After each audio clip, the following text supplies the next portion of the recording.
Boa tarde a todos. O meu nome é Pedro Paupério, sou presidente do Núcleo de Estudantes de Ciências da Comunicação e agradeço a todos os presentes e a quem nos ouve em casa.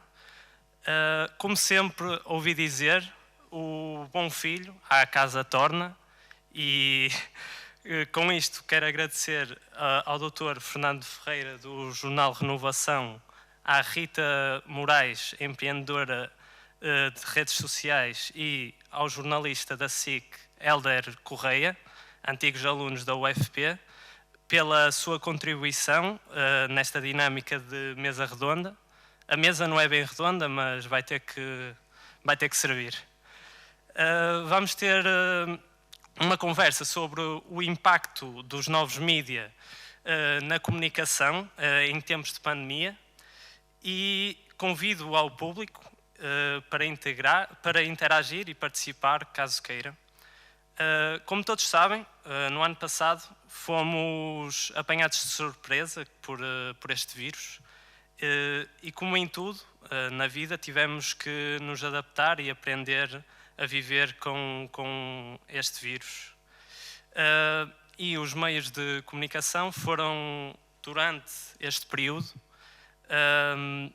de quarentena, fizeram-nos companhia e permitiram a continuação do nosso trabalho, tanto laboral através do teletrabalho, tanto em ensino com aulas online. Foram adotadas novas estratégias de comércio e foi ainda possível manter a comunicação com aqueles que nos são mais queridos.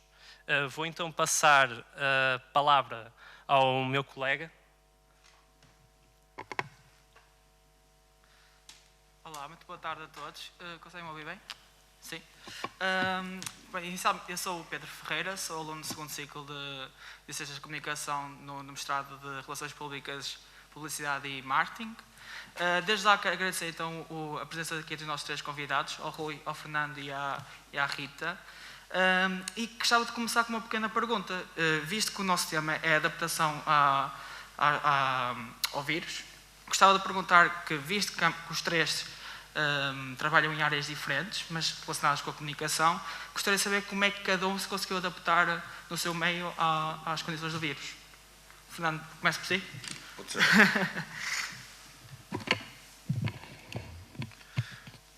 Bem, boa tarde a todos. Obrigado, em primeiro lugar, pelo convite.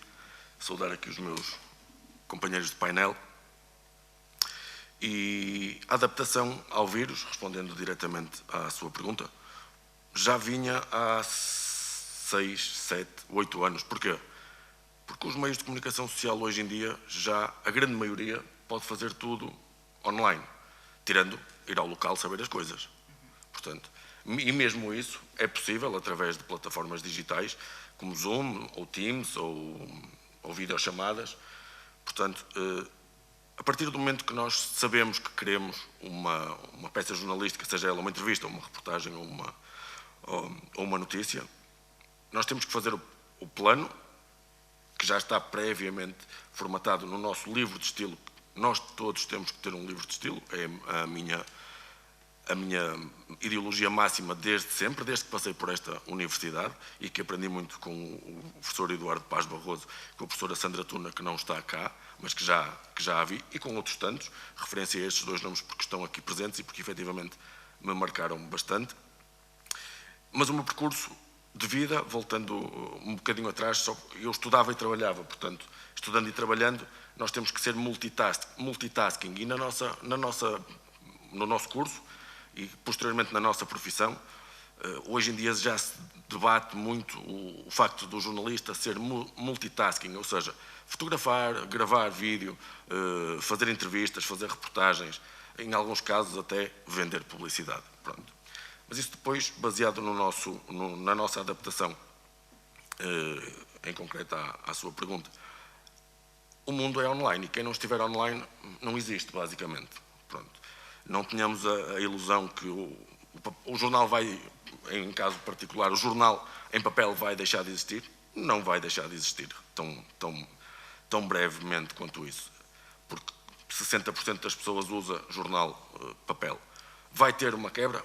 Claramente, pronto.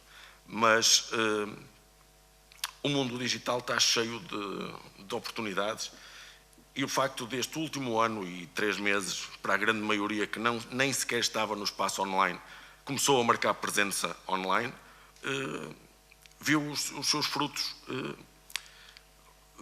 as suas árvores darem frutos. Como dizia uma colega que estava aqui no painel anterior, é a credibilidade que faz a marca do jornal.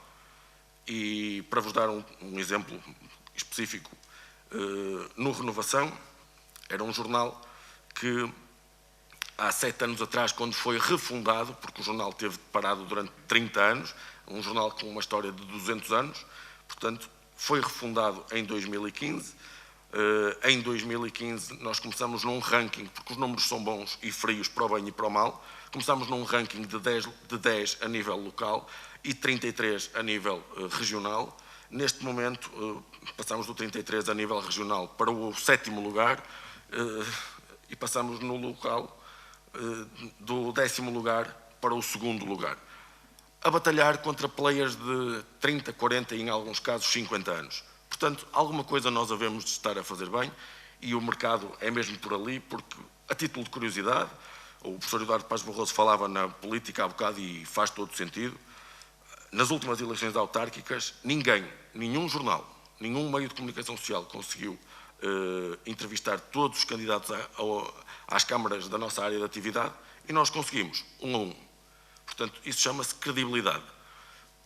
E passava a palavra para também depois continuarmos nas outras questões. Aqui à Rita.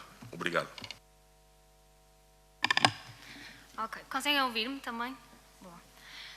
Em primeiro lugar, obrigada também por me terem convidado para estar aqui. E respondendo então à pergunta, eu tenho que concordar também com aquilo que estavas a dizer, porque com as redes sociais acontece a mesma coisa. Muita gente agora na pandemia começou a pedir mais gestão de redes sociais ou a querer entrar nas redes sociais para divulgar os negócios. E dizem sempre, porque as redes sociais são o futuro. E isto é algo que eu já digo há alguns anos, que é, as redes sociais não são o futuro, já são o presente, e há muito tempo que já são o presente. Não são o futuro. Aliás, o grande problema está que as pessoas começaram a entrar em massa nas redes sociais e não sabem trabalhá-las. Pensam que só estar presente que é o suficiente, ou só dizer assim, ok, eu estou aqui. E é verdade, hoje em dia quem não está nas redes sociais é como se não existisse. Um negócio que não está nem no Instagram, nem no Facebook é como se não existisse, porque neste momento as redes sociais são quase como um motor de busca, da mesma forma que existe o Google, existem as redes sociais para procurar. E isso foi o que para mim acabou por ser bom, porque eu como trabalho com redes sociais, com a pandemia, eu sei que isto até pode soar um bocado mal, mas a verdade é que acabou por ser positivo para mim, porque eu ganhei mais clientes, porque as pessoas começaram a perceber que afinal precisavam de estar nas redes sociais para poderem continuar a vender. No entanto, o lado negativo é que eu também trabalho num jornal, eu trabalho no Jornal do Jogo na parte online, e a verdade é que nós no papel tivemos quebras muito grandes a nível de venda, e o online foi o único que sobreviveu. Foi só o online. Portanto, isso vai mostrar que também, o que estavas a dizer, é 100% verdade, que nós temos que sobreviver no online, basicamente. E é só isso. Posso passar para o Heller? Não sei. Heller, consegues-nos ouvir? Consigo? Conseguem ouvir a mim? Sim. Podes falar, Heller. Posso falar? Boa, obrigado. Desde já, obrigado por se terem lembrado de alguma forma de antigos alunos. É a primeira vez que a Universidade de Fernando Pessoa me convida para participar numa coisa do género, quase 10 anos depois. Em todo caso, fico sempre muito contente por voltar a casa, a um sítio que eu fui tão feliz e gosto muito de recordar. Aproveitem os anos que aí estão. E desculpem esta ausência, obrigado pela compreensão. É que, entretanto, além de ser jornalista neste momento de forma independente, sou jornalista freelancer para a SIC, já tive um vínculo com a SIC, entretanto passei pelaquela crise que eu acho que toda a gente, algures na vida, vai passar entre os 27 e os 30 do vou-me embora, e depois um jornalista a sério, permitam uma expressão, acaba por a dada altura também perceber que na gênese o jornalismo está lá e portanto dei um passo atrás e voltei a reconciliar-me com o jornalismo. Entretanto abri uma empresa e é por isso que hoje infelizmente não consigo estar aí. Desculpem-me esta explicação. Em relação às redes sociais, e porque isto também me faz lembrar a empresa onde eu estou neste momento, eu tenho uma, não sei se conseguem ver, uma creche para cães, ok? Portanto, eu estou aqui bem acompanhado, porque entretanto com este atraso tive que vir para aqui. E isto faz-me lembrar os meus dois mundos, não é? O jornalismo e os negócios, não é? Portanto, que eu gosto muito de separar. Que no jornalismo eu tento, acima de tudo, manter-me jornalista, e isso não tem nada a ver com, na minha modesta opinião, com publicidades, favores ou coisas que tais. É certo que as redes sociais e as novas plataformas nos vieram aproximar das pessoas, e é certo também que as empresas, acima de tudo, devem aproveitá-las. A SIC tem feito um caminho, essencialmente nos últimos 2 anos, de desconfinar, digamos assim, as suas redes sociais e desconfinar as suas plataformas. É um caminho que se está a fazer. Eu nunca trabalhei no online da SIC, desculpem este barulho. Eu nunca trabalhei no online da SIC, mas sei que é um esforço grande por parte da SIC para tentar, de alguma forma, melhorar plataformas que até agora estiveram um bocadinho mais congeladas, digamos assim, e que têm sido muito importantes, essencialmente até nesta altura da pandemia, mas que devemos também olhar com alguma cautela. E falávamos há pouco durante a pandemia, a vantagem de termos estas redes sociais e estas novas plataformas, como por exemplo esta que eu estou a usar neste momento, que é o Zoom, para comunicarmos. Não deixa de ser perigoso o uso destas plataformas e dos jornalistas terem que olhar para elas com cautela, porque uma entrevista presencial é sempre uma entrevista presidencial. E eu, durante o primeiro estado de emergência, o primeiro confinamento, ali entre os períodos de abril e maio, voltei à redação. Neste momento faço praticamente investigação e trabalhos, além de investigação, trabalhos pontuais para a SIC, mas nessa altura voltei a ser jornalista de redação, e fazíamos um esquema de 7-7 também para conter um bocadinho a Covid na nossa redação. E o que é que acontece? Havia muitas entrevistas feitas por Zoom, por Skype, e isso tira-nos aos jornalistas o que é a nossa essência, que é o contacto com as pessoas, as reações, e isso não se consegue através destas plataformas.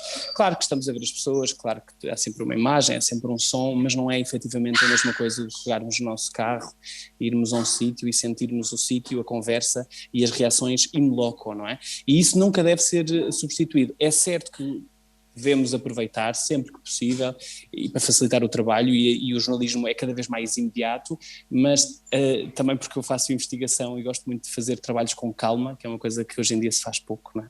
Trabalhos com calma, com tempo.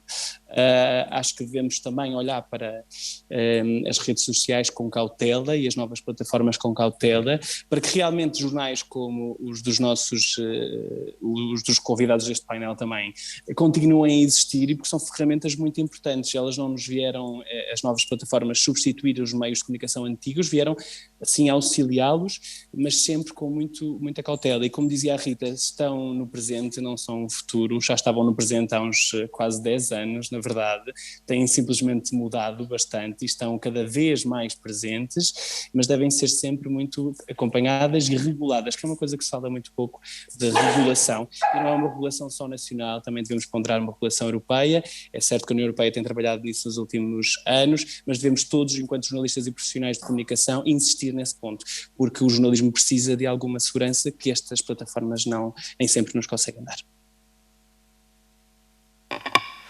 Hélder, ia só pedir que, já que falaste do projeto que tens agora, do Cão do Moinho, queria que falasses também do teu percurso, visto que foste aluno cá e fizeste muita coisa, assim como todos os convidados aqui, que também vou pedir para falarem a seguir sobre o percurso.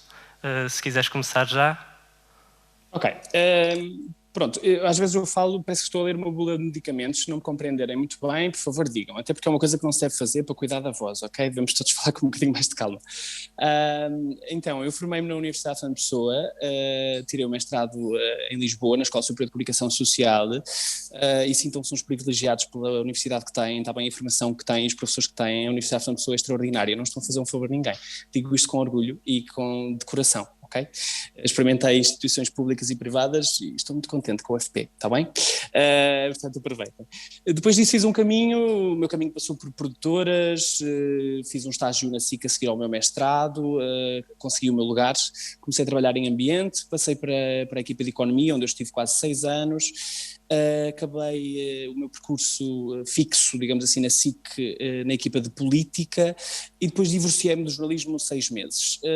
Passei pela Mercadona como diretor regional de Relações Externas, que vocês aí no Porto conhecem bem, a Mercadona está em força, mas rapidamente percebi que o mundo empresarial daquela forma não era para mim. Fui para a TAP, tornei-me comissário de bordo, tive o privilégio de ser comissário de bordo na melhor companhia aérea do mundo durante 2 anos. Infelizmente o meu vínculo terminou em dezembro deste ano, e no meio desta loucura, em 2020, eu arranjei um terceiro emprego, digamos assim. Portanto, eu, em fevereiro de 2019, já estando na TAP, fui convidado para ir para a TVI, recusei, primeiro aceitei, mas depois a SIC convidou-me, eu recusei o convite da TVI e aceitei voltar para a SIC, para fazer investigação e ficar só com a rubrica de investigação da SIC, e foi isso que eu fiz nos últimos 2 anos, até agora, janeiro, fevereiro, que pedi uma pausa também para aliviar a minha cabeça, porque a investigação, acreditem que é um bocadinho pesado, às vezes. Bom, em fevereiro de 2019, então voltei para a SIC e já estava na TAP. E no meio desta loucura decidi criar um projeto, era aqui que eu ia, que se chama Cão do Moinho, uma creche para cães. Eu, como vos disse, comecei o meu percurso profissional no ambiente e sempre tive o desejo de até aos 30 abrir uma empresa. Eu tenho que abrir uma empresa, tenho que ter um projeto meu. E não tinha de ser necessariamente na área da comunicação, porque todos vocês vão passar por essa fase, a fase da descrença, do o que é que eu estou aqui a fazer, isto não me paga contas, a minha vida tem que ser outra coisa. E pronto, como eu dizia há pouco, depois vão perceber se realmente faz sentido continuar ou não. E eu achei que faz sentido continuar com o jornalismo, mas não depender só do jornalismo. O jornalismo tem que ser uma coisa, para mim, independente, e eu não preciso depender financeiramente do jornalismo, tenho que fazê-lo por gosto, por vontade, e sempre que me apetecer, porque o jornalismo tem que ser uma coisa de convicção, de vivê-lo, ok? E não por favores. E pronto, é a minha forma de estar. Criei esta empresa, é um projeto ligado aos cães, é uma escola de cães e que está a correr muito bem, e aqui vamos neste louco 2021 com a SIC agora e com o Cão do Moinho, e a SIC de uma forma mais presente, porque pronto, deixei de ter a TAP e agora sou um jornalista avançado, digamos assim, da SIC, que me vai pedindo, além da investigação, pontualmente outro tipo de trabalhos. Ok. Então, no meu caso, eu fiz a licenciatura e o mestrado aqui na Fernando Pessoa, fiz a licenciatura em Ciências da Comunicação e o mestrado em Jornalismo aqui. Logo a seguir, eu comecei a trabalhar como... Eu na altura nem sabia muito bem dizer o que é que eu fazia, mas acho que agora tenho um nome, que é assistente virtual, é o que se diz agora. Mas, ao qual eu fazia um pouco de tudo. Logo a seguir, eu comecei a trabalhar com as redes sociais da Distrital do PSD Porto. Depois fiquei desempregada durante um tempo e logo a seguir arranjei trabalho numa empresa de comunicação aqui no Porto, que fica até no Palácio da Bolsa.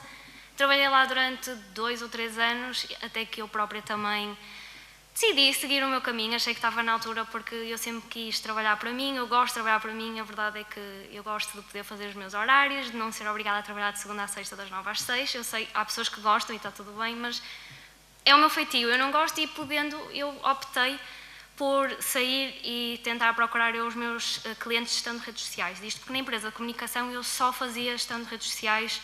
Às vezes, quando havia excesso de trabalho, como em quase todas as empresas cá em Portugal, nós também temos que dar uma mão em tudo, então fazia um bocadinho de assessoria. Mas eu, pessoalmente, eu não gosto tanto de assessoria, gosto mais da parte de jornalismo e gostava de fazer a parte das redes sociais. Quando ainda estava na empresa, como eu tinha estagiado no jogo, ligaram-me ao fim de um ano, ao estar a trabalhar na empresa, a perguntar se eu não queria colaborar com o jogo, pelo menos em part-time. Então eu disse, ok, eu posso, mas só posso trabalhar ao fim de semana e um dia da semana que tem que ser à tarde, porque o horário lá é das 4 à meia-noite, o horário da tarde, que é para eu poder conciliar com o meu trabalho também na empresa de comunicação, porque a verdade é que eu não queria deixar, toda a gente tem contas para pagar ao final do mês e dá sempre jeito, não é? Poder acumular um bocadinho. E durante um ano eu trabalhei assim. A verdade é que admito que foi um bocado pesado ao fim de um ano, porque eu trabalhava das 9 às 6 na empresa e às sextas-feiras eu trabalhava das 9 às 3h30. O meu patrão foi impecável, deixava-me sair às 3h30 para entrar às 4 no jornal, sair à meia-noite e depois sábado e domingo já estava outra vez a trabalhar no jornal. Por isso é que ao fim do ano eu decidi, ok, está na altura de escolher, ou eu fico a trabalhar no jornal, ou fico a trabalhar na empresa de comunicação com as redes sociais. Como eu sou uma pessoa que gosta de fazer um bocado de tudo, optei então por sair, porque assim não tinha que ter um horário. Saí para trabalhar por conta própria. O primeiro ano foi sempre um bocadinho mais complicado, porque eu só tinha um cliente, Mas depois também é um bocado o passo-a-palavra, as pessoas depois foram falando, conheciam, e há cerca de um ano eu também decidi começar então a divulgar aquilo que fazia nas minhas próprias redes sociais, e a verdade é que aí é que eu notei uma diferença muito grande. Comecei a ter muitos mais clientes, quer para a gestão de redes sociais, que neste momento eu quase que já não consigo ter mais nenhum, ou tenho que contratar quase alguém para me ajudar. Comecei a ter muitos mais clientes também para a consultoria de redes sociais, que eu eventualmente depois também comecei por fazer porque a verdade é que há muita gente que não quer estar a pagar, e compreende-se perfeitamente, especialmente nesta altura, uma avança mensal para alguém gerir as redes, precisa só de uma ajuda. Eu comecei a fazer consultoria, que é só uma vez, e assim também ajuda as pessoas. E mantenho o jornal, que agora em vez de trabalhar 3 vezes, já trabalho 4, às vezes 5 ou 6, ou quando eles também vão precisando, e é basicamente isso que eu tenho feito, porque faço gestão de redes sociais já há muito tempo, foi assim que começou, consultoria de redes sociais e jornalismo também. Agora posso. Bem, acho que todos tivemos um percurso mais ou menos semelhante. Eu fiz a minha licenciatura aqui na Universidade de Fernando Pessoa. Quando comecei a licenciatura em 2006, eu já trabalhava numa rádio local e convidaram-me, quando eu me inscrevi para ir para uma licenciatura, inscrevi-me numa licenciatura em Ciências da Comunicação, mas em Lisboa. Mas depois convidaram-me para trabalhar na Média Capital, no Porto, e então eu vim para o Porto e inscrevi-me na Universidade de Fernando Pessoa, e que, como disse, e muito bem, o colega da SIC, foi das melhores universidades, porque eu depois passei por 2 públicas, mas já lá vou. E então, os 3 anos feitos aqui foram a melhor coisa do mundo, porque é aproveitar enquanto cá estão, porque o futuro depois vos dirá o que é que será. E então, durante os 3 anos que estive aqui, estive a trabalhar também na Média Capital Rádios, na rua Tenente Valadinho, aqui no Porto, em frente ao Hotel Sheraton. Depois as coisas foram surgindo, fui mantendo o vínculo sempre com a rádio local, e a paixão pelo jornalismo foi sempre ficando. Como o Helder disse, passou pelo mundo das empresas, e eu também passei pelo mundo das empresas pela Staples Internacional, na parte da comunicação também. Só que, como ele disse muito bem, a comunicação empresarial às vezes deixa um bocadinho a desejar. E o bichinho ficou e foi ficando, e então, por que não criar um projeto que já existiu em tempos e que tinha uma conotação política completamente radical, porque foi o jornal durante o Estado Novo, era o único jornal local e regional, e então reinventá-lo com uma nova roupagem. O trabalho foi muito difícil, mas foi conseguido. Como vos disse há bocadinho, os números são frios para o bem e para o mal, e é por eles que nos temos que guiar, não pelos gostos das pessoas, ou porque, quando digo os gostos das pessoas, não é nas redes sociais, é o gosto efetivo na sociedade. Porque nós, num meio pequeno, num meio local ou regional, estamos na rua. Como disse uma colega do painel anterior, em Lisboa, eles estão em Lisboa, mandam a notícia para Chaves, ninguém os conhece. Ser jornalista na terra onde se mora é provavelmente das profissões mais arriscadas do mundo, porque se dissermos alguma coisa que a pessoa em causa não goste, provavelmente, eu sei de casos de colegas meus que já sofreram ameaças, intimidações, constantemente, por causa de coisas que escrevem que os outros não gostam. Houve uma coisa que me ensinaram na Universidade de Fernando Pessoa e que eu mantenho para a minha vida: só é notícia quando alguém não quer que se publique. Portanto, tudo o resto é publicidade. E se é publicidade, tem que ser paga. Porque senão as linhas editoriais dos meios de comunicação social a nível nacionais são o que são, e eu não vou discutir isto porque não é isso que nos vai aqui, que nos traz aqui. Eu, quando apresentei o projeto do jornal, todos os professores sabem que eu sou assim um bocado fora da caixa, para ser cordial. Eu apresentei o jornal para um auditório repleto de pessoas, que as pessoas achavam que o jornal ia ser, outra vez, uma coisa de extrema-direita, como foi durante o Estado Novo, e eu fiz questão de apresentar esta frase: nós lançamos este projeto porque, às vezes, na maioria das notícias, nem a data está certa. Portanto, uma pessoa que diz isto tem das duas três. Corre o risco de ser mal interpretado, corre o risco de levar um rótulo de presunçoso, mas isso são os riscos que é o que os outros acham. E o que os outros acham, nós, se tivermos o nosso livro de estilo, se tivermos o nosso código de conduta, se soubermos que estamos a responder àquelas 6 questões mágicas do jornalismo, a algum lado nos vai levar. Custa muito, não é fácil, não são 6 horas por dia, não, são 16, é bem diferente, e 7 dias por semana. E às vezes 24 horas. Não é exacerbar, é mesmo efetivamente verdade. Porque se nós estamos num projeto que é uma plataforma, que é o jornal, e depois estamos em 7 redes sociais com áudio, audiovisual e imprensa, basicamente no jornal, é muito complicado, sendo 4 pessoas para fazer tudo. Há equipas de jornais que conseguem menos por mais. Eu volto-vos àquele ranking que vos disse. Isso quer dizer muito. Todos nós temos que ter objetivos na vida. Não é apontar para a Lua para chegar... não é apontar para Plutão para chegar à Lua. É, eu quero chegar ali ao fim do auditório. Qual é o caminho mais rápido? Mas às vezes o caminho mais rápido não nos leva a lado nenhum. Eu gostaria agora de fazer uma pequena questão a cada um, particularmente. Começando por si, Fernando, eu gostava de saber, visto que o Jornal Renovação é um jornal que trabalha essencialmente no online, gostaria de saber que adversidades é que encontra no seu trabalho para publicar diariamente no jornal. Em relação à Rita, eu gostaria de perguntar também se ela considera, visto que estamos numa altura em que as fake news é um tema muito abordado, e sendo que as redes sociais é o sítio onde se propagam mais fake news, gostaria de saber qual é a tua opinião em relação a isso. Se achas que as redes sociais são um meio que transmite mais uma influência positiva ou negativa, na tua opinião? Lá está. E em relação ao Hélder, eu gostaria de saber se, visto que ele trabalha como freelancer para a SIC, gostaria que ele explicasse quais as principais diferenças entre um jornalista freelancer e um jornalista que trabalha para a redação da SIC. Obrigado. Começa então pelo Fernando. Bem, num jornal local, acho que estamos todos de acordo, é tudo uma tarefa dificílima, mas prazerosa e muito prazerosa quando se consegue atingir o objetivo proposto. Bem, as principais dificuldades do jornal online, eu sou um eterno sonhador e defendo e vou defender sempre que a comunicação social, nomeadamente um jornal, e as pessoas não têm que pagar para estar informadas. Isso é um sonho que eu pratico e que pus como condição do Jornal Renovação. O Jornal Renovação é grátis para toda a gente, tudo. Todos os conteúdos do jornal são grátis. Pronto. Ao contrário do modelo de negócio de qualquer um dos outros. Sobre clickbaits, subscrições, nós não temos nada disso. E rejeitamos isso e vamos rejeitar sempre. Devemos ser provavelmente dos poucos, quer dizer, dos poucos 100 que eu conheço, só há mais um. E que está num ranking abaixo de nós, com totalidade gratuita de conteúdos.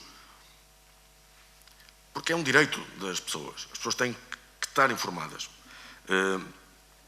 Agora, as adversidades encontradas num meio regional, porque o Renovação começou inicialmente em Vila do Conde, que abarcava Vila do Conde e Póvoa de Varzim. Hoje em dia, passados, vai fazer 7 anos, agora em maio, abarca Vila do Conde, Póvoa de Varzim, Vila Nova de Famalicão, Trofa, Maia, Matosinhos, a Vila do Conde e os concelhos limítrofes. E aquele ranking que vos falei está nesta... Porque hoje em dia é um jornal digital. As pessoas ainda fazem muito essas distinções entre jornal e jornal digital, e há sempre aquelas pessoas que dão menos crédito ao jornal digital, há sempre aquelas que dão mais ao digital e menos ao... Cada caso é um caso. Nós temos o projeto do Renovação, vai sair em papel, quando acharmos que pretende, mas gratuito. E dou-vos o exemplo de um jornal, depois podia nos levar a outras discussões, que são as linhas editoriais que queremos. O jornal mais vendido no mundo é um jornal dos Estados Unidos, ao contrário daquilo que a maioria das pessoas apregoa. Chama-se USA Today, é um jornal totalmente gratuito, é um jornal que tem cerca de 20 anos, é um jornal que tem 40 milhões de impressões, é um jornal grátis. De que é que vive? De publicidade.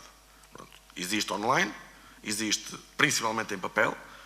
O Renovação é ao contrário, existe online, vive de publicidade, mas como disse a colega que estava aqui anteriormente, a publicidade às vezes, porque nós jornalistas, ou nós gestores de informação, ou nós redatores, não fazemos o jeitinho ao colega, à pessoa da política local, porque lhe interessa, a pessoa vai andar a falar mal de nós. Porquê? Porque nós não lhes fizemos favor. E no jornalismo, todos nós sabemos que não há favores para ninguém. É sempre pela verdade, custe o que custar, voltando àquela máxima do só é notícia quando alguém não quer que se publique. Rita. Então, sobre redes sociais e fake news. A verdade, isto estava pano para mangas, não é? Mas a verdade é que as redes sociais, como em tudo na vida, têm os seus lados positivos e os lados negativos, não é? Claro que com as redes sociais apareceram muito mais fake news, é verdade, mas eu também acredito que nos cabe a nós sabermos interpretar e tentar perceber de onde é que vêm essas notícias. Porque eu vejo muita gente que vê uma notícia, e já aconteceu, inclusive com a minha mãe, de ver uma notícia, já viste isto? E eu disse, mas onde é que tu foste buscar essa notícia? Ela viu, vi no Facebook. Sim, mas no Facebook, onde é que tu viste no Facebook? Porque é preciso nós também vermos onde é que estamos a ir buscar essas notícias. Estamos a ir buscar à SIC, ao Facebook da SIC, da TVI, não sei, ou de outro sítio qualquer, mas que uma pessoa sabe que é credível. Agora, às vezes vamos ver, não, é no não sei que habitats, ponto não sei das quantas. Claro que isso não é credível, nós não podemos acreditar em tudo aquilo que lemos. Depois, ou seja, isso cabe-nos a nós também, sabermos ler, saber interpretar e perceber, não é? Se de facto aquilo é verdade ou não. Depois temos aqui outro problema, que é, por causa das redes sociais e com os online, também chegou aquilo, e eu vejo isso por trabalhar no jogo online, que é, nós temos de ser os primeiros a dar. É corrida por ser o primeiro a dar, nós temos de ser os primeiros a dar, mas ao mesmo tempo temos que ter cuidado porque não podemos dar erros na notícia. E torna-se impossível, porque nós somos presos por ter cão e por não ter. É quase, se não damos primeiro é porque não demos primeiro e isso está errado, mas se damos primeiro e a notícia vem com um erro ou incompleto, também está errado. E torna-se difícil, porque depois, o que é que vamos fazer? Vamos querer dar a notícia primeiro, ok, vamos dar a notícia primeiro, mas então nós queremos que a nossa notícia, como vai ser dada primeiro, seja lida por mais pessoas, então vamos ter que fazer um título clickbait, como estavas a dizer há bocado. E por muito que você diga, não fazemos títulos clickbait, ok, não fazemos títulos clickbait, mas também não podemos fazer títulos informativos, porque o título informativo não chama a atenção. Por isso nós não podemos chegar e dizer assim, eu não sei das quantas venceu o jogo tal, não. Nós temos que dizer quantos pontos a menos é que ele tem, quantos é que baixou, tudo o que faça uma pessoa querer ler. Veja as imagens horríveis de não sei das quantas, e uma pessoa quando dá por elas já estamos quase... E não querendo denegrir nenhum meio de comunicação social, mas já estamos quase a fazer como a CMTV, a ter que chegar a um ponto extremo de ter que fazer títulos que não fazem muito sentido só para as pessoas verem. E depois não é que a notícia seja falsa, só que quando vamos a ler, o título também não é bem 100% verdadeiro. Então estamos sempre ali naquele limiar entre o que é o clickbait, o que não é o clickbait, o que é uma fake news e o que não é. É verdade que as redes sociais têm muitas coisas positivas e deveriam ter, mas, na minha opinião, e se calhar a maior parte não concorda comigo, a nível de notícias nem sempre é bom, porque não só causa isso das fake news, como causa o clickbait, e depois ainda temos os comentários das pessoas que acabam por criticar e insultarem-se umas às outras porque levam as coisas demasiado a sério e é só uma notícia. E está tudo bem. Deixa-me só dizer-te em relação ao clickbait. As redes sociais são um espelho da sociedade. Desculpa. As redes sociais são um espelho da sociedade e elas não se fazem sozinhas. Exato. Portanto, é isso. E o clickbait que a Rita estava a falar, eu não faço, não vou fazer, porque prefiro a informação. E em relação ao facto do algoritmo das redes sociais, está assim desenhado para te mostrar determinadas coisas, em detrimento de coisas a sério. Pronto, perdoem-me assim a expressão. Quanto mais interação tiver, mais te aparece, mais à frente te aparece no teu ranking do teu feed de notícias. O que para nós é um trabalho muito complicado. E eu percebo porque é que muitos fazem o clickbait e que fazem aqueles títulos que vendem rápido. Conheça as imagens mais impressionantes e mostram mil e uma coisas para ter cliques. Não tenham dúvidas. Esse mundo e esse futuro está condenado e vai acabar entretanto. E cada vez mais depressa as pessoas vão acreditar nas coisas sérias a dizer vi nesta fonte de informação. Não interessa. Verdade. Mesmo que apareça à frente no feed de notícias das redes sociais, as pessoas estão cada vez mais descredibilizadas desse clickbait. Obrigado e desculpem, só este pormenor. Sem grande esforço, estão a ouvir? Sem grande esforço, não precisam de estar a passar o microfone porque eu consigo ouvir-vos na mesma. Há pouco o Fernando ficou um bocadinho aflito. Fernando, eu estava a ouvir perfeitamente. E queria aproveitar para fazer aqui um parênteses porque concordo muito com o que a Rita e o Fernando disseram. O segredo também para um jornalista ter paz na sua cabecinha é não ler caixas de comentários, está bem? Como vocês sabem, eu tenho, lá está, este negócio de cães e há pouco tempo, em janeiro, eu publiquei na SIC uma reportagem de 20 minutos de investigação sobre o tráfico de animais para o estrangeiro, de cães para o estrangeiro. Portanto, como dizia há pouco o Fernando também, isto é muito engraçado porque as coisas acabam todas por se tocar. Eu valorizo muito os jornalistas de meios de comunicação local. Vocês fazem um trabalho inacreditável e correm os riscos que aqui na capital, atenção que eu sou de São João da Madeira, está bem? Nós não corremos aqui em baixo muitas vezes quando falamos de problemas em terras mais pequenas, mas para vos dizer isto, que sem medo publiquei, nós não somos justiceiros, mas o jornalista não pode ter medo de publicar uma coisa, como o Fernando dizia, que alguém não quer ver publicada. Portanto, nós devemos publicar, independentemente de eu ter um negócio ligado aos cães e de, eventualmente até poder sofrer represálias por estar a fazer uma reportagem que toca exatamente no mesmo tema que eu trabalho, fora do jornalismo, ok? E portanto, depois dessa reportagem, como devem imaginar, eu fui inundado com mensagens de boas e más, não é? E pela primeira vez muitas más, muitas más, e não li nenhuma. Portanto, ou seja, quando percebo que é uma pessoa que eu não conheço e começa com alguma coisa horrível, é apagar e até logo. E sobre os comentários nas redes sociais da SIC, nunca leio. Tenho os meus amigos a mandarem-me prints, nunca leio. Pouco me interessa, porque a nossa função enquanto jornalistas é efetivamente publicar, e publicar bem, em termos de certeza. E há pouco tempo eu dizia isto, eu orgulho muito de dizer que no meu percurso enquanto jornalista eu nunca fui multado pela ERC. Eu nunca levei um processo que não tenha sido benéfico para mim ou para a SIC, ou seja, no sentido de dizer nós não fizemos um mau trabalho. Isto todos os jornalistas devem procurar fazer este tipo de trabalho, que é, eu estou descansado quando aquele trabalho vai para o ar, está bem? Porque aconteceu o que acontecer, e acreditem, quando se faz investigação, e já vou à pergunta que me fizeram, há muita gente que não gosta do que nós publicamos, e há muita gente que procura pôr processos em tribunal. 2 anos e estou safo. I'm so proud.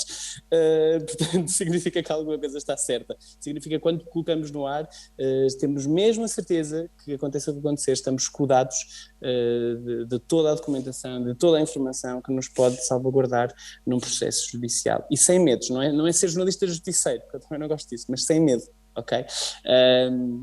Relativamente à pergunta que me colocaram sobre ser jornalista freelancer, é a melhor coisa do mundo, e tocando aqui um bocadinho na coisa que a Rita falou, eu acho que também não nasci para ter horários, e o jornalismo para mim não se faz das 9 às 5, nem do meio-dia às 8, enfim, o jornalismo acontece, e nós há pouco também eu dizia que cada vez menos temos tempo para trabalhar o jornalismo e fazer coisas que realmente as pessoas querem ver. E agora tenho esse privilégio, para mim é mesmo um privilégio, finalmente deram-me aquilo que eu sempre procurei. Não foi fácil chegar aqui, e realmente eu tive que sair para depois me encontrar e também encontrarem um lugar para mim, porque realmente numa lógica de editoria foi muito feliz, e acho que eu fazia diretos quase todos os dias na SIC Notícias, e à hora do almoço, à hora do jantar, e fiz economia e política.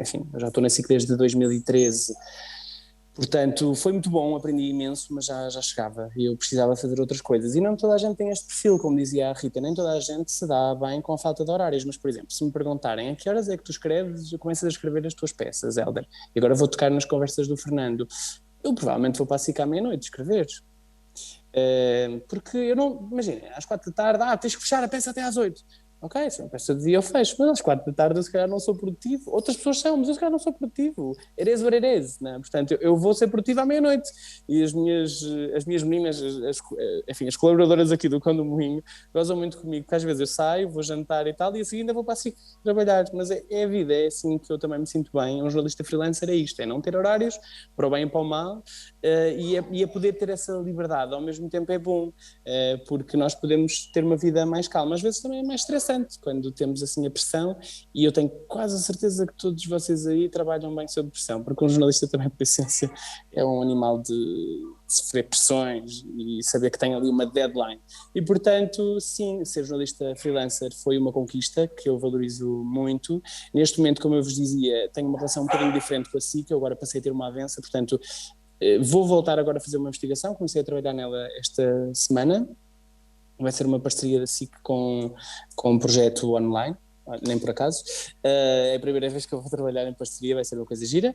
Eu queria ter feito uma paragem maior na investigação, porque efetivamente quem faz a investigação a trabalhos maiores, a da altura sente a pressão do cansaço, e porque o trabalho, como dizia o Fernando, dura 24 horas, não porque façamos gestão de redes sociais, mas um trabalho mais alargado dura 24 horas, nós vamos dormir a pensar naquilo e acordamos a pensar naquilo. Pronto, e agora a SIC também pontualmente vai-me pedindo coisas leves que eu adoro fazer, e porque acho que os jornalistas, um jornalista pode fazer tudo, pode se especializar de um tema, mas um jornalista pode fazer tudo, e eu às vezes faço roteiros do desconfinamento, sei lá, onde é que este fim de semana podemos ir comer, e sou muito feliz também a fazer isso, né? Da mesma forma que sou feliz a fazer investigação, também sou feliz a mostrar às pessoas outras coisas, porque acima de tudo eu gosto de trabalhar em televisão, e voltando um bocadinho também ao UFP, o UFP deu uma oportunidade de aprender, e essencialmente também no laboratório de televisão, com a professora Isabel Portela e com a professora Ana Santos. A Isabel Portela já não está no UFP, aprender e com a antiga coordenação do laboratório de televisão, deu uma oportunidade de aprender que eu gosto muito de trabalhar com vídeo, trabalhar com som, trabalhar com tudo o que é o jornalismo, ainda que obviamente seja um consumidor nato de notícias em papel também, mas para a minha vida eu gosto de produzir coisas com áudio e com vídeo, não é? E portanto, acima de tudo, eu trabalho em televisão, mais do que fazer notícias sobre política, economia ou o que quer que seja, até porque as investigações são transversais a qualquer tema. O ano passado eu trabalhei sobre tudo, não é? Quem faz investigação faz sociedade, faz justiça, faz economia, enfim. E só para dizer aqui uma coisinha, desculpem, que eu às vezes falo um bocadinho mais, um jornalista que trabalha em economia, acho que ainda não falamos nestas coisas, mas, por exemplo, um jornalista que trabalha em economia, e não é por eu ter trabalhado em economia, mas valorizo muito um jornalista que trabalha em economia, que trabalha um tema nada sexy, nada televisivo, e a partir do momento que o faz e que o consegue fazer com alguma decência, está preparado para fazer outras coisas, porque fazer economia em jornalismo é muito complicado, é mesmo muito complicado. Muito obrigado, Helder. Se algum dos convidados tiver mais alguma coisa a acrescentar? Não? Sim, era... Ia dar ao público? Tem que...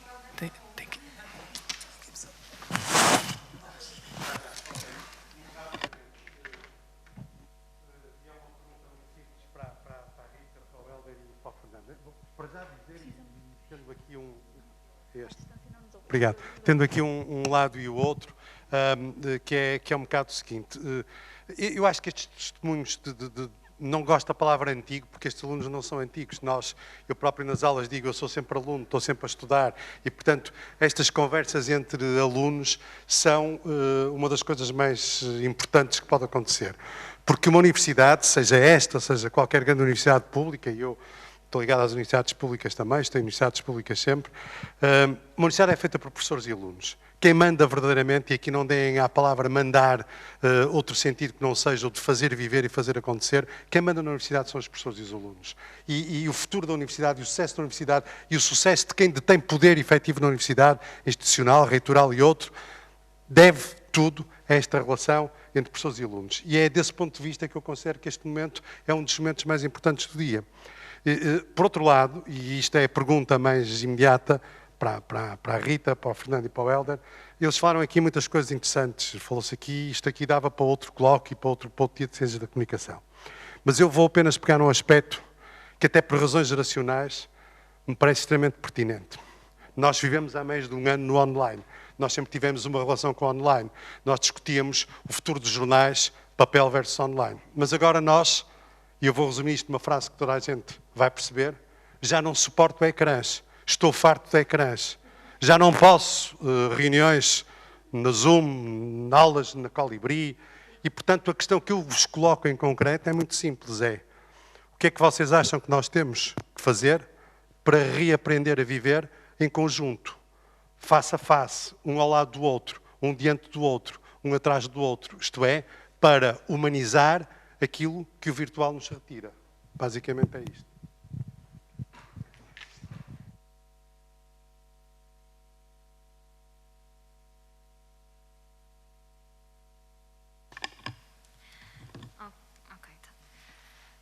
Isso por acaso é verdade, tanto que uma das coisas que eu falo muito quando trabalhamos as redes sociais é precisamente isso, que as pessoas esquecem-se que as redes são sociais, não são comerciais.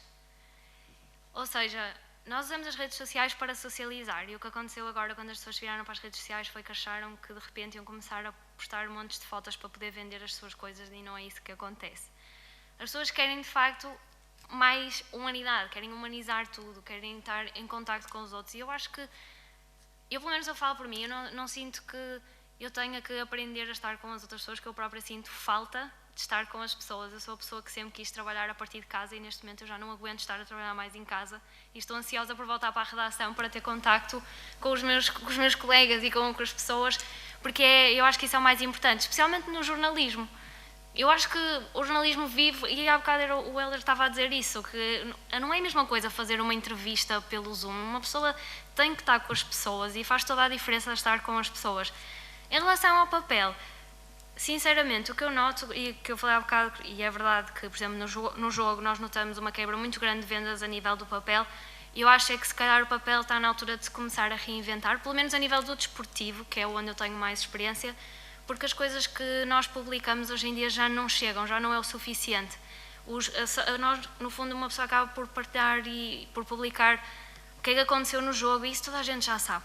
Já vimos no online, já vimos nas televisões, já vimos em todo lado. Se calhar está na altura de ter um bocado mais o trabalho que o Helder faz, que é mais pesquisa, digamos assim, reportagens mais a fundo, e coisas que as pessoas queiram de facto ver e que não se encontram em todo lado, que já viram 1001 pessoas a falar nas redes sociais e que já viram nas televisões e que já viu em todo lado. Essa é a minha opinião.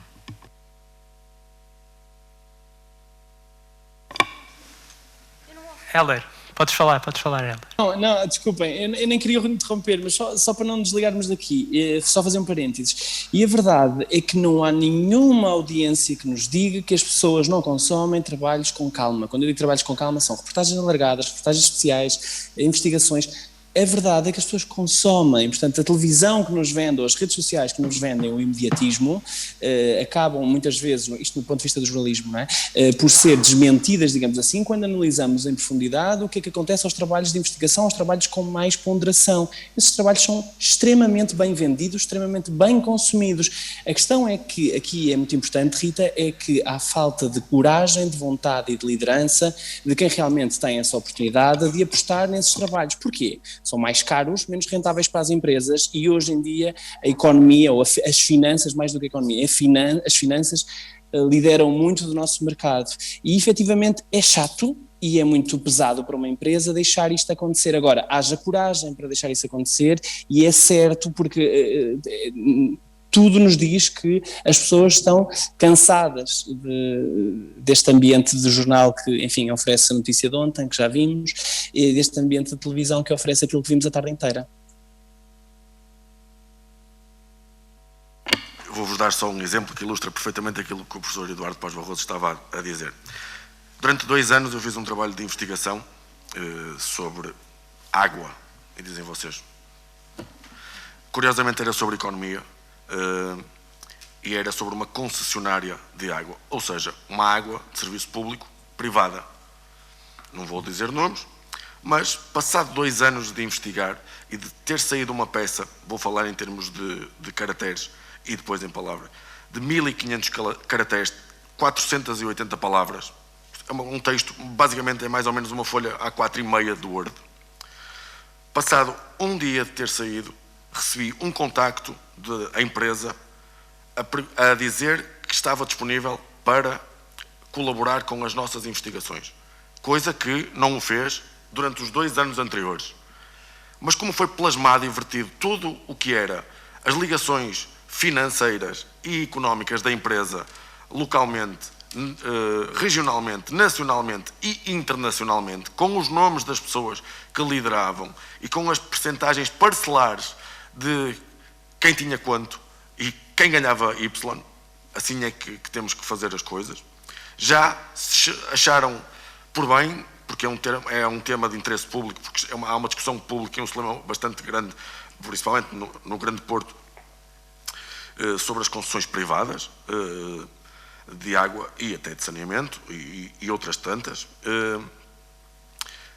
Passado um dia dela ter saído, fomos contactados pela empresa passado uma semana, fomos solicitados para eles comprarem publicidade na empresa, coisa que nós não fizemos. Portanto, e a partir desse momento começaram a mandar uma espécie de linhas editoriais, de barreiras ou balizas, para onde nos pudéssemos orientar. Isso é o jornalismo que basicamente hoje a maioria, ou a grande maioria das pessoas faz para gerar o clickbait. E indo de encontro àquilo que o Heller defende, a investigação vai ganhar muito mais terreno, vamos voltar a um retrocesso na sociedade, como o professor Eduardo Paz Barroso disse muito bem, para voltarmos ou para podermos voltar a conviver todos enquanto sociedade, temos que criar mais espaços entre nós. Porquê? Porque a liberdade não se apregoa, executa-se, faz-se. E aquilo que nós vivíamos, e vou falar em nome pessoal, aquilo que eu via não era liberdade, era libertinagem. E quer queiramos, quer não, as pessoas iam sempre pelo caminho mais fácil. E isso não nos leva aos resultados que nós aprendemos. Podíamos discutir aqui outras coisas, acerca principalmente da informação ou da falta dela. É muito mais fácil tu condicionares não dando a informação e ganhando dinheiro. Como disse a colega, vou ancorar-me outra vez naquilo que ela disse no painel anterior, era muito mais fixe ganhar 2.000 euros por ano, ou 3, ou 5, ou 10, mas se calhar a consciência, para nós, vale muito mais do que isso. Eu dou-vos este exemplo. Eu trabalhei durante 4 anos num meio de comunicação social nacional, em que eu pagava 100 euros para trabalhar. Ou seja, eu trabalhava a Recibos Verdes, ganhava 400, tinha que pôr 100 para vir trabalhar, porque gastava 500, e fiz durante 3 anos a paixão. Hoje em dia, este ano, tirei 2 salários, já vamos para o mês 5, 2 salários, o projeto é meu. É importante, mas já comprei o espaço para mais 5 anos. São aquelas opções que a vida nos vai dando de gestão e de escolhas, porque a vida é feita efetivamente de escolhas. E uma decisão errada, todos nós... Há uma máxima que eu aprendi com o meu grupo de amigos, mas que fui eu que uso e eles conhecem essa. Quem faz muito, erra muito. Quem faz pouco, erra pouco. Moral da história, quem erra pouco é promovido na sociedade em que estamos. E eu acredito piamente, porque sou um eterno sonhador, que isso está a reverter e espero piamente que isso, quanto mais cedo melhor, porque andamos numa sociedade, na grande maioria, do faz que faz, e aquele que faz mais parece que produz mais, e efetivamente espreme-se e nada. Sim. Posso só responder? Só que uma dúvida. Foi o professor Paz Barroso que fez a pergunta? Sim. É que eu não vi. Foi. Professor, um grande abraço. Tenho muito orgulho em dizer que partilhei uma sala de aula consigo. Ensinou-me imenso. Eu não consigo ver. É para mim uma honra dizer que... Conseguiste ouvir o professor a agradecer-te? Conseguiste ouvir o professor a agradecer-te? Não, mas obrigado. Aulas que nem sempre fáceis, todos recordamos, mas eu tenho muito orgulho, 10 anos depois, de dizer que estive numa sala de aula consigo. Bom, isto, voltando então à pergunta que o professor nos colocou, e um bocadinho no seguimento daquilo que o Fernando e a Rita dizíamos, do ponto de vista profissional, como é que podemos desconfinar, entre aspas, das redes sociais, porque efetivamente as redes sociais têm-nos consumido, e o telemóvel e os ecrãs têm-nos consumido no último ano. Eu acho que, do ponto de vista profissional, enquanto jornalistas, temos que ser muito defensores do contacto. Eu estava aqui, enquanto estávamos aqui a conversar, estava a lembrar aqui de uma reportagem que eu fiz, salvo erro, durante o verão, sobre o mercadejar, esta expressão que nos lembrou dos casos, o mercadejar do passaporte português. Essa investigação, eu fiz 15 entrevistas, e que toda a gente dizia que horror, que exagero, 15 entrevistas, das quais só uma fiz via Zoom, e foi à Maria de Belém, porque efetivamente não consegui estar com ela fisicamente.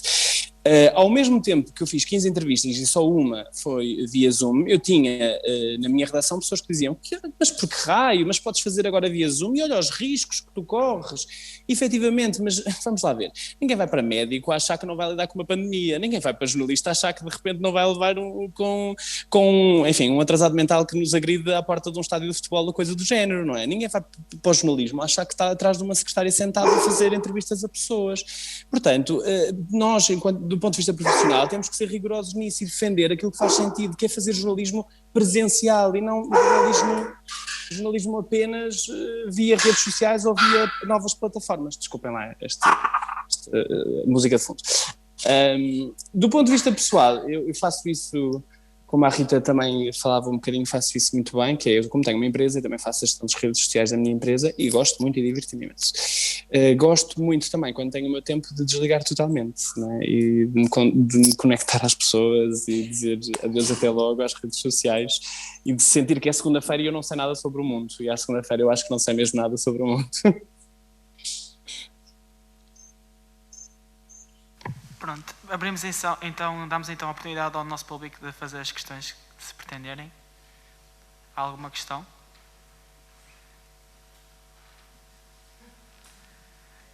Eu tive uma pequena questão. Há bocado... Descongela este ambiente. Há bocado o Fernando abordou a questão do jornalista dos dias de hoje de ter que ser multitasking.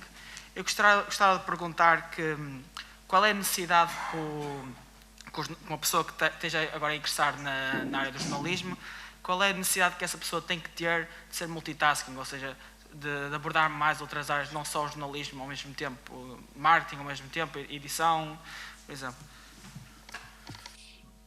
Quando eu falava em multitasking, referia-me não paralelamente a jornalismo, marketing e publicidade. Referia-me dentro do jornalismo, nós sermos muito bons na reportagem, na entrevista, na crónica, na rúbrica, que não são de jornalismo, mas basicamente ser um multitasking, saber fotografar, saber gravar vídeo, saber tratar áudio, saber tratar vídeo, se pudermos souber tratar fotografia também. Era isso que eu me referia em termos de multitasking, porque aquilo que nós vemos, nós se formos a uma conferência de imprensa, vemos um jornalista com um microfone na mão e com a câmera na outra já. É o que mais acontece. E desenganem-se que isso acontece também na SIC, por exemplo. Nós Sim. somos jornalistas, produtores, editores, fazemos tudo um pouco. Claro que, por exemplo, quando fazemos trabalhos como eu agora estou a fazer, temos a ajuda de mais pessoas, mas quando estamos a fazer dia-a-dia na redação, também editamos. Nas também equipas de investigação acontece isso com frequência, não é, Hélder? Nas equipas de investigação, particularmente... Sermos multitasking. Sim, por exemplo, produção, eu faço muito produção. Faço mesmo muito trabalho de produção, não é? Portanto, sou eu que faço os contactos, que agendo as coisas. Mas, por exemplo, a edição, na investigação não faço edição. Tenho mesmo um editor porque é um trabalho audiovisual mais cuidado, não é? Mas no dia-a-dia, quando fazia uma peça de economia, era eu que editava, mesmo era exatamente isso que as minhas peças. Que eu te estava a perguntar. Nas equipas de produção é que cada vez mais cada um tem a sua função, nomeadamente o jornalista é o jornalista, o repórter de imagem é o repórter de imagem, o editor de imagem é o editor de imagem. E só nessas equipas é que no futuro não se vai mexer. Porque o resto, aquele jornalista que faz a atualidade, seja qual... Sim, exato, faz o Hard News, não é? Exatamente, o que faz o Hard News vai fazer fotografia, vai fazer vídeo, vai fazer tudo. Pronto. Já cheguei a fazer direto, peça quando cheguei, editar a peça quando cheguei e ainda fazer live para as redes sociais, tudo na mesma tarde. Portanto, isto na SIC, que é, não é? Que, às vezes pensamos só nos meios pequenos é que a falta de dinheiro e temos que aglomerar trabalho, não é assim, quer dizer, mesmo em grande escala acontece a mesma coisa. E aqueles jovens que abraçam esta profissão de sonho, ou por paixão, como quisermos, quanto mais rápido conseguirem multifacetar-se nestes aspectos, terão logo à cabeça mais sucesso no mercado do que outros que só percebam de jornalismo. Sim, Fernando, e por exemplo, eu noto muito isso, agora lido muito pouco com estagiários na SIC, antes lidava muito, mas por exemplo, não cheguem, isto no caso de irem para uma redação de televisão, claro que nas redações de jornais têm outras tarefas, não é? Mas não cheguem a uma redação a achar só que vão escrever, está bem? Trabalhem em programas de edição, seja de som, de fotografia ou de vídeo, porque toda a gente está à espera que vocês hoje em dia saibam fazer mais coisas, não é só escrever bem. Está bem? Não chega. Não chega, não é? Não chega a escrever bem. Não, infelizmente não chega. Não paga contas. Quando chegam à redação, a primeira coisa a fazer é agenda. E fazer agenda é uma escolinha primária. É verdade, eu comecei na agenda. Olha, obrigado, Hélder. Vou ter que passar aqui ao... Força. Eu só, por isso, nós já estamos um pouco depois da hora, portanto... Se não houver mesmo mais nada a acrescentar, terminamos agora, visto que já não há questões. Pode ser, Helder? Abraço, obrigado, muito obrigado. Queria só, vou passar só aqui à professora Sandra Tuna também, Helder. Ok. Ai, professor, eu lembro-me tão bem de chegar a uma frequência sua e não me lembrar que tinha frequência. Vale é que não era péssimo aluno.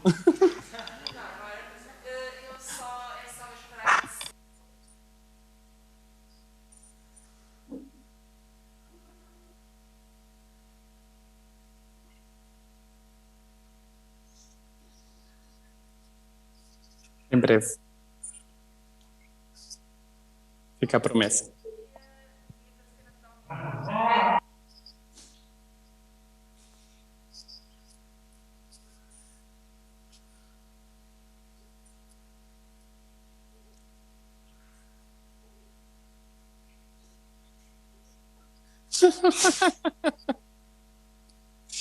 Foi a professora que me aconselhou a ir de Erasmus. Agradeço-lhe muito por isso. Obrigado, professora. E que me disse assim, não vais para a Itália, tudo menos Itália. E eu era para ir para Roma e não foi para Roma por sua causa, foi para Valência. E hoje não me arrependo. Obrigado.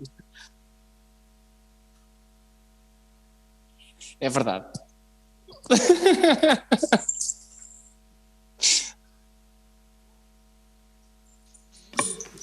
Então, só para terminar, queria agradecer à coordenação do curso, que sem eles não seria possível, ao staff e ao laboratório e, como óbvio, a todos os convidados. Muito obrigado. E assim terminamos esta mesa redonda.